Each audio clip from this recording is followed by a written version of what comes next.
Hello everyone, আজকে শিক্ষক দিবসের ওপরে একটি ভাষণ শেয়ার করছি। সুপ্রভাত সবাইকে। আজকের দিনটি আমার কাছে শুধুই একটি অনুষ্ঠান নয়, এটি অনেক স্মৃতির দিন। আমাদের ছোটবেলায় স্কুলের প্রথম দিন মনে আছে। ভয়, লজ্জা, অচেনা পরিবেশ। কিন্তু সেই ভয় দূর করেছিলেন আমাদের শিক্ষক।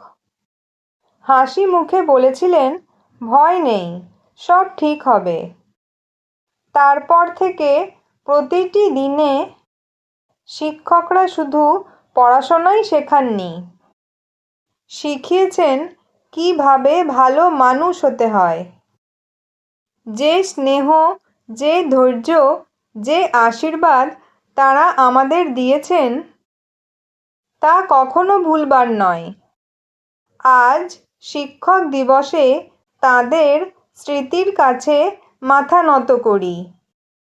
ধন্যবাদ আপনাদের আমাদের জীবন আলোকিত করার জন্য।